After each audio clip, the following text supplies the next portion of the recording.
Šiandieną mes bandysime pakalbėti taip pat apie jėgą, tos jėgos poveikį kūnui. Na, o pačioj pradžioj turbūt mes truputėlį pažaiskim. Tam tikrus žaidimus, tai yra atlikdami rimtas užduotis. Tai reiškia, bus labai rimti žaidimai. Jūs lapeliuose turite užduotis, kiekvienam po vieną lapelį, saugokit jį, įsidėsit į sąsiuvinį ir duodu 5 minutės. Tai dabar grupelės atsisukat vieni į kitus, kaip esam susitarę, ir atliekat šitą užduotį.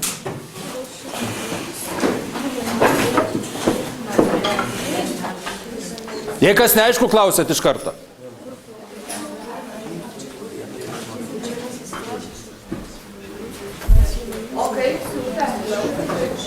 Galit maišelį siūti, bet yra 2 šau, va, judvi, kombinuokit ir judu.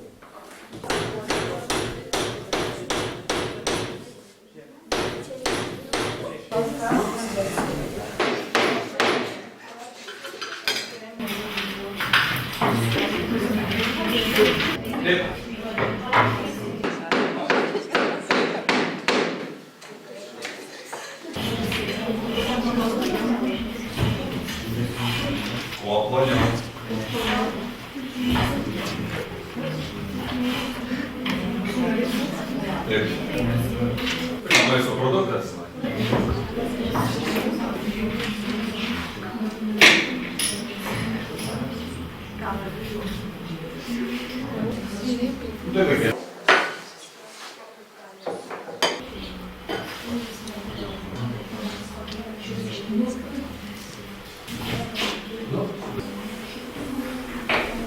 Na, tai aš jau matau, kad ir obuoliai supjaustyti beveik visi, ir siuvinys padarytas. Ar jūs baigėt jau? Tai gal jau galim pereiti prie užduočių atlikimo komentarų? Ar galim jau? Pasiruošę? Tai dabar pradėsim nuo pirmos užduoties. Kas turi pirmąją užduotį? Rankas pakelkit. Jūs, ar ne? Tai va, visa klasė, kad matytų, kokia yra užduotis, skaitote ekrane. Nu ir kas komentuos? Statykite į smėlį linus, smailiais galais ir uždėkite svarstį. Pakartokite veiksmą su vienimis bukais galais. Vieni smailiais galais susmiugo į smėlį, nes nebuvo pasipriešinimo.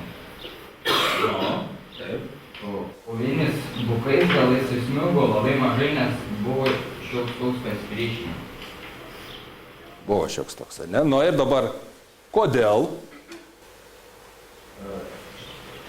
Nes buvo smaigus galai ir... Gal grupė padės Aušriui? Nieko, gerai, ačiū. Antrą užduotį. Kas komentuos? Jūs, gerai. Aš skelbiu. Ja? Mes padėjome kalti vienį į metą tos važius tyrimus pagamintus optikos. Nuomonė labai sekėsi, nes kaip galim atsirado įduklos tuo. Tai reiškia, kad dėlis yra keitesnė už tą platoną, kad sunkiai kalės. Kadangi optikas yra pagamintas iš nepatinam iš to medžio, kaip todėl mums sunkiai kalėti. Bet įkalėt? O panelėm kaip sekėsi? Gerai. Irgi įkalėt? Nu tai svarbiausia, kad įkalėt. Tai reiškia, bėdos atveju galima ir medį panaudoti vietoj plaktuko. Kodėl įkalėt? Nes jie mums dar naudojam vietą. Supratau. Čia kaip Niutono trečiasis dėsnis. Reiškia, trečiasis ką sako? Tai tiek, kiek suduosi jau object formulation. Nu gerai, palikim. Trečioji grupė. Kas? Duodamis du teiginius ant lentelės, kuo toliau ir dažniau supjaustykite duotą vaizdą. Čia kaip sekėsi. Nu ir kaip sekėsi, patys pasakykit, kaip jums sekėsi? Sunkiau. Kuo ploniau pjauni Ir praslysta peilis. Ar abu peiliai buvo tinkami šiam procesui? Vienas. Nes kitas buvo atšipęs. Aha, aišku. O kodėl atšipusiu blogai pjauti? Peilis per tą odelę slysta, odelė susispaudžia ir nuslysta peilis. Aišku. Gerai. Toliau 4 užduotį. Kas turi? Na va. Pagalvė ir lazda, kuris įrankis taptų draugiškam mūšiui. Kodėlgi pasirinktumėte, paaiškinkite. Pasirinktumėm pagalbę, todėl kad nesužalotumėm kito žmogaus. Kad nesužalotume, o kodėl dabar pagalvę mes nesužalosim, o lazda taip? Lazda yra kietas kūnas, o pagalbė yra padaryta iš pupų, plonksų. Aišku. Na ir todėl Amerikoje vyksta pagalvių mūšiai, ar ne? Na, o lazdų tai jau chuliganizmas turbūt ir labai negerai būtų. Taip, 5 užduotis. Mes su Tuitu adatom turėjom atraižas. Viena adata buvo storesnė, kita plonesnė. Su plonesnė medžiaga buvo įdurti sunkiau, nes įvilko, o storesnė kaip susivarė. Tai reiškia, adatos ne vienodo storio buvo. Bet kad aš lyg tai rinkau vienodo storio. Na ir galutinė užduotis. Nakvynį miške vienas po galvo padeda medžio sėdi, kitas kuprinės prikimtos su samanų. Paaiškinkite, kuriame miegojusi geriau, kodėl. Aišku, kad miegojusi tam, kuris miegojo ant kuprinės prikimtos su samanų, nes jinai yra žymiai minkštesnė, o raktas yra kietas. Kietas, ne? O kodėl jisai kietas? Nes Tankis didesnis. Tankis didesnis, taip. Jau rastelio tankis tikrai yra didesnis. Dar sunku paaiškinti, ar ne? Šie vaikai, jūs užduotis tikrai atlikot labai gerai. Labai šaunu buvo. Bet va, su paskutinė užduoties dalimi. Kodėl? Truputėlį sekėsi sudėtingiau. Bet mes ne viską dar žinom apie jėgą. Kalbėsime šiandieną apie kietų kūnų slėgį. Tai va, užsirašom pamokos temą. Kietų kūnų slėgis.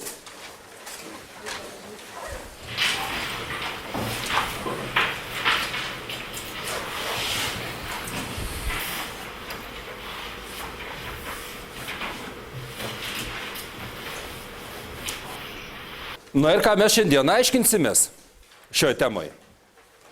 Tai mūsų pamokos uždavinys, matot užrašytas lentoj,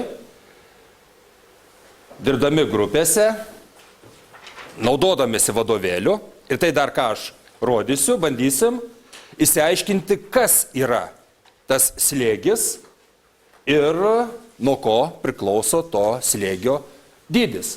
Bandykim aiškintis, kodėl tas obuolys pjaustomas buku peiliu gavosi atraižos storos, o aštriu plonas. Ką čia mes matom? Sūrį, ne? Sūris geras, matot, daug skylių. Na ir pjaunam jį paprastu peiliu. Ir matome, kad tam reikia naudoti tam tikro dydžio jėgą. Nu, čia matosi paprastas stalo peilis, ne virtuvinis, ne? Na ir dabar bandykime pasiaiškinti, o kodėl juo yra sunku pjauti. Va, matot, kas vyksta. Tik tai dabar aš panaikinu tai, kas trukdo. Kas tie rutuliukai mažiukai? Taip, molekulės. O čia tas toksai kylys. O čia ta plokštuma, kas yra? Tai yra ašmenų plotas, ar ne? Ir kaip matote, čia jis yra pakankamai didelis. Tai kodėl dabar sunku šito peiliu pjauti? Taip, neginčiau niekiek. Turi būti smailesnis. Bet kodėl dabar jisai va, būdamas to bukas, kaip mes sakom, didelio ploto, naudojam didelę jėgą ir vis tiek mums sunku yra pjauti. Vaikai, juk žino visi puikiai, kad jeigu mes naudojame jėgą, tai naudojame į tam tikrą plotą. O čia plotas yra pakankamai didelis. Ir po to plotų žiūrėkim, kiek tų čia molekulių yra. 1, 2, 3, 4. Ir jas reikia ką padaryti? Taip, jas reikia tą struktūrą suardyti. Ir jos iš apačios, ką stengiasi daryti? Taip, nes jeigu yra veiksmas, turi būti... Taip, turi būti atoveiksmis. Ir dėl to štai šito buku peiliu tikrai yra sunku pjauti. O dabar pažiūrėkim, jeigu mes panaudosime gerą virtuvinį peilį. Na ir panaudokime tam tikrą jėgą. Ir kaip matot, jėga yra mažesnė, o pasiekmes yra tos pačios, ar ne? Kodėl? Mažesnį plotą. Taip, aštrus peilis užima mažesnį plotą ir... Taip, ir turi nugalėti mažesnio skaičiaus molekulių pasipriešinimą, ne? Tai reiškia, jeigu mes darom poveikį molekuliam, molekulės sako, mums labai nepatinka ir jos veikia į priešingą pusę. Tai reiškia, kuo mažesnis poveikis priešingą kryptim, tuo lengviau yra vykdyti tą procesą. Todėl verta naudoti aštrius. O ką reiškia aštrius? Ką reiškia pagalastus? Taip, mažesnio ašmenų ploto peilius. Vaikai, dabar mes matome žmogų gulinti ant grindų. Bet ar patogu ant grindų gulėti? Taip, visiškai nepatogu. Todėl mes ką darom? Taip. Taip, gulam į lovą. O kas lova yra? Čiužinys, ar ne? Na ir dabar bandykim pasiaiškinti, kodėl gulint ant čiužinio yra, kaip mes sakom, minkšta ir patogu ir įsimiegam gerai. Čiužinys prisitaiko, ar ne? Dormevo reklama, ar ne? Aišku, geras poveikis. Na, o ant grindų? Mes taikomės prie grindų, ne? Grindis ar gali prisitaikyti? Ne. Nu tai ką, dabar vaikai bandykime pasiaiškinti, kodėl ant grindų yra kieta, o ant čiužinio minkšta. Tuo, ką mes žinom, tai yra jėgos ir ploto santykių. Nu, bandykite atspėti. Kuri jėga didesnė veikia grindis? Ar čiužinį? Čiužinį didesnį? Grindis?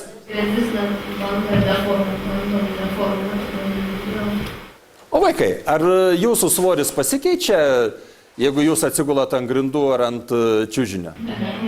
Ne, tai svoris išlieka, vaikai, tas pats. Tai ar jūsų svoryje esmė? O kur?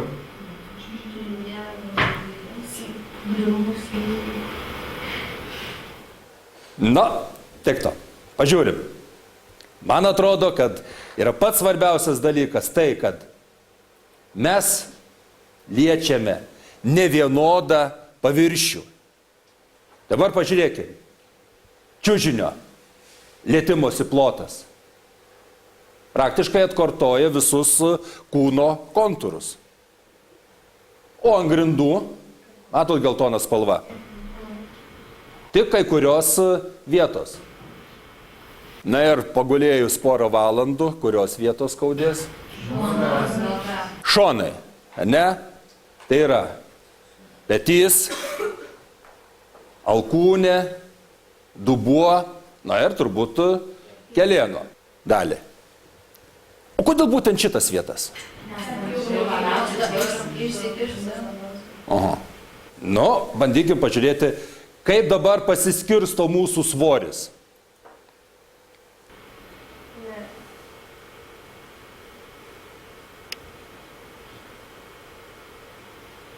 Na ir, kaip matot, gulint ant grindų, svoris pasiskirsto labai jau nevienodai, ar ne? Vienose vietose jisai yra didesnis, kitur yra mažesnis. O gulint ant čiužinio, nu tai beveik vienodai. Bet sudėjus visas rodiklėlės, jėga gaunasi kokia? Ta pati. Taip, jų kūno svoris nesikeičia. Na, o kodėl tai grindims tegu būna skaudu? O kodėl mums skaudu yra?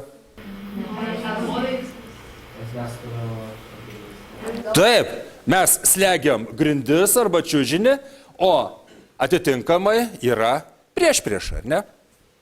Tai va, tai dabar pažiūrėkim, kaip su tuo atoveikiu yra.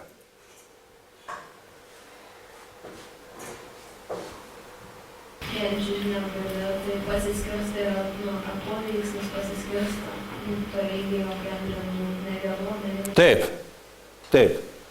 Tai reiškia, čiužinys, kodėl mums atrodo minkštesnis.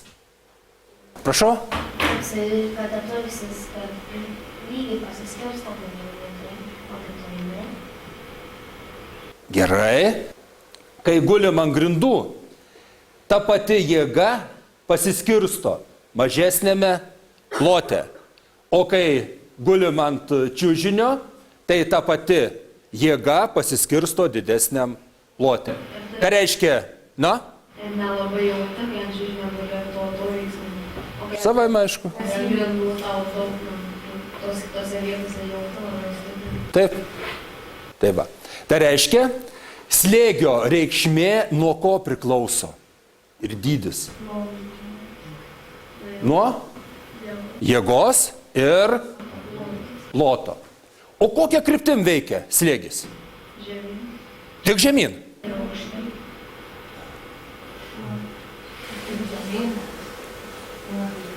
Tai vaikai, jeigu mes esam paguldyti horizontaliai, tai savaime aišku, kad slėgis bus nukreiptas žemyn, tai yra ta kryptimi, kuria veikia svoris. O jeigu aš noriu, kad šis daiktas būtų prie sienos, tai ką aš turiu daryti? Taip, jį spausti. Ar galime sieną spausti? Ar ji bus slėgiama? Nu kaip tai vaikai, ne? Nu taip, tai reiškia, aš naudoju jėgą, ta jėga veikia kūną ir dėl to slėgis bus nukreiptas būtent ne svorio kryptimi, bet tos jėgos, kurią aš spaudžiu kryptimi. Kaip yra mūsų aplinkoj su tuo slėgiu? To mes pjaunam, taip, mes gulim, bet kur jūs susidurėt su slėgio didinimu ir mažinimu?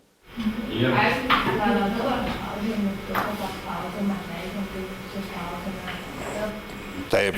Ir ką nors nešam, dar kai didinam būna slėgį. Taip. Vaikai, kaip jūs kraunatės kuprinę? Į turistinius einat? Einat. Kaip kuprinė? Reikia poduko, reikia lėkštės, patiesalo reikia. Sunkesnius daiktus į apačią. Aš kai meškeriuotai einu kuprinę, aš truputėlį kitaip kraunu. Man nesvarbu, kokie daiktai sunkesni ar lengvesni, bet aš... Na, kai užsidedi kuprinę, turi būti eiti patogu. O kada bus patogu eiti? Kad nespaus nugaros, ar ne? O kad nespaustų nugaros, kietus daiktus, ką padarom? Taip, dedam į išorinę pusę, kad būtų minkščiau nugarai. O kodėl minkščiau nugarai bus ir mažiau skausmo sukels? Taip, visiškai teisingai. Reiškia, jėga bus vis tiek ta pati, bet lietimosi plotas bus didesnis. Jūs, tikiuosi, namuose dar pagalvosit, kaip galime didinti ir mažinti slėgį. Tai dabar aš norėčiau, kad jūs namuose paaiškintumėt raštu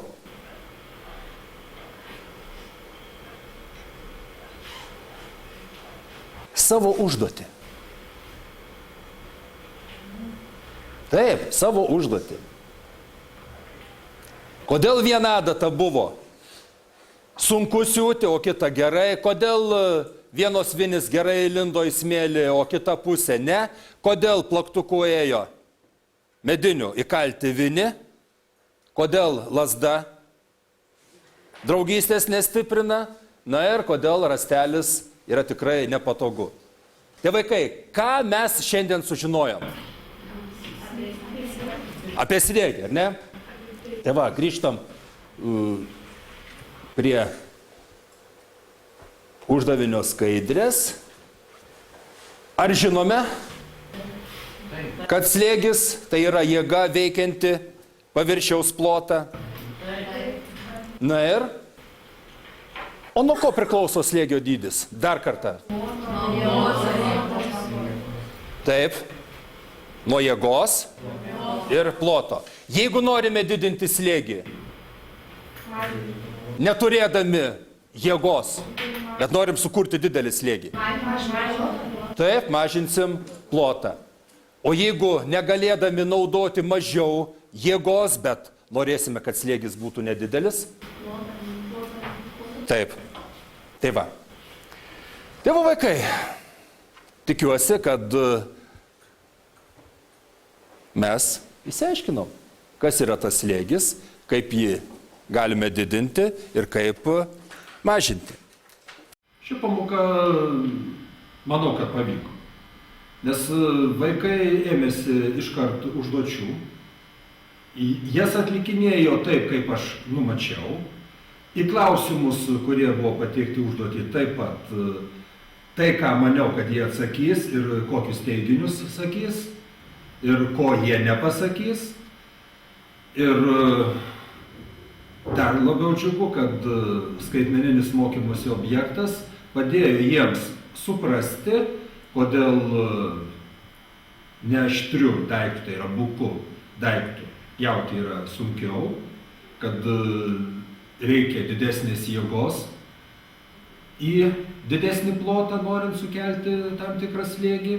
Na ir minkštumo pojūčio paaiškinimas. Tai taip, kad skaitmeninis objektas ir tos užduotis papildė vieni kitus. Man atrodo, jiems turėjo viskas patikti. Nes jie turėjo veiklos, jie buvo užimti, praktiškai beveik viską patys darė, atliko užduotis, jas aiškino, skaitė vadovėlį, dalyvavo skaitmeninio objekto pristatyme ir aiškinime. Aš norėjau dar paimti iš šio objekto išvadas, bet kad vaikai patys tas išvadas padarė. Mes dar apie tai kalbėsim, kadangi spręsim uždavinius. Šiandieną mes nesprendėm uždavinių. Tai darysim kitą pamoką.